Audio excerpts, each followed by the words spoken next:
7 Keajaiban Dunia Abad Pertengahan. Setelah keruntuhan peradaban kuno, ingatan akan keajaiban dunia kuno yang hancur perlahan menghilang. Kaum cerdik pandai dan filsuf meninjau ulang dan menulis kembali dalam daftar keajaiban dunia. Ia mengincul dalam bentuk daftar 7 keajaiban pikiran pertengahan. Berikut ini kami rangkum 7 keajaiban dunia di abad pertengahan. 1. Katakombe Kom El Sokova. Katakombe Kom El Sokova yang artinya gundukan pecahan ialah merupakan situs arkeologi bersejarah yang terletak di Alexandria, Mesir dan dianggap sebagai salah satu dari 7 keajaiban abad pertengahan. Nekropolis terdiri dari serangkaian makam Alexandria, patung-patung dan benda-benda arkeologi dari pemakaman-pemakaman Firaun dengan pengaruh Helenistik dan awal pengaruh Kekaisaran Romawi. Karena periode waktu, banyak fitur katakombe Kom El Sokova menggabungkan poin budaya Romawi, Yunani, dan Mesir. Dipercayai bahwa katakombe hanya ditujukan untuk satu keluarga, tetapi tidak jelas mengapa situs tersebut diperluas untuk menampung banyak individu lainnya. Fitur lain dari katakombe adalah Hall of Caracola yang berisi tulang-tulang kuda yang merupakan makam yang dibuat untuk kuda-kuda Kaisar Caracola pada tahun 215 Masehi.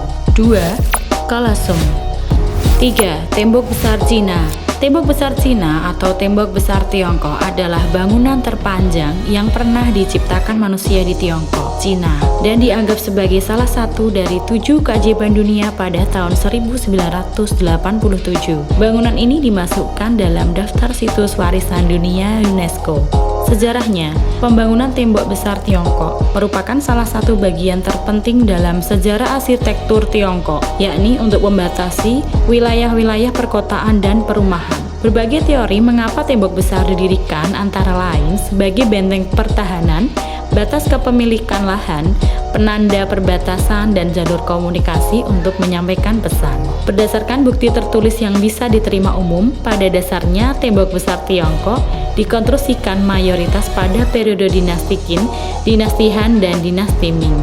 Namun sebagian besar tembok raksasa yang berdiri saat ini ialah merupakan hasil renovasi pada masa dinasti Ming 1368 sampai 1644. 4. Hagia Sophia. 5. Menara Pisa. Menara Piring Pisa atau dalam bahasa Italia disebut Torre Pendente di Pisa atau lebih dikenal dengan sebutan Menara Pisa ialah sebuah kampanel atau menara lonceng katedral di kota Pisa, Italia. Menara Pisa sebenarnya dibuat agar berdiri secara vertikal seperti menara lonceng pada umumnya, tetapi mulai miring tak lama setelah pembangunannya dimulai pada Agustus 1173. Ia terletak di belakang katedral dan merupakan bangunan ketiga Campo dei Miracoli atau lapangan pelangi kota Pisa. Ketinggian menara ini mencapai 55,86 meter dari permukaan tanah terendah dan 56,70 meter dari permukaan tanah tertinggi. Lebar dinding di bawahnya mencapai 4,09 meter dan di puncak 2,48 meter. Bobotnya diperkirakan mencapai 14.500 ton dan memiliki 294 anak tangga. 6. Menara Porselen Nanjing.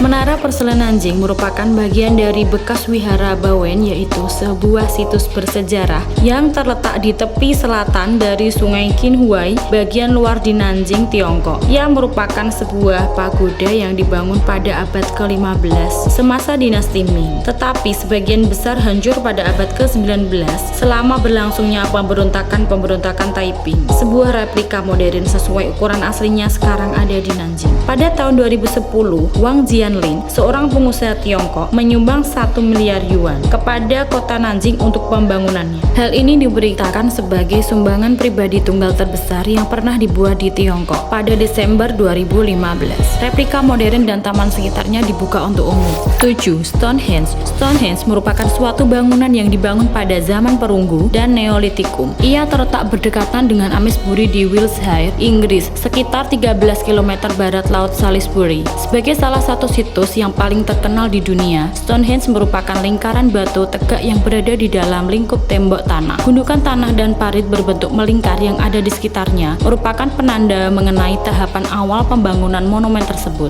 Penanggalan yang didapat dari fitur tersebut adalah sekitar 3100 sebelum Masehi. Situs Stonehenge dan lingkungan di sekitarnya ditambah ke dalam daftar situs warisan dunia UNESCO pada tahun 1986 bersama dengan Avebury Henge. Stonehenge berasal dari kota Stone dan Henge. Stone berarti batu, sedangkan Henge berarti lingkaran. Arkeolog mendefinisikan Henge sebagai tembok tanah yang berbentuk melingkar dan terdapat parit di dalamnya. Itulah 7 keajaiban dunia abad pertengahan yang dapat kami rangkum. Semoga video ini bermanfaat untuk kita semua.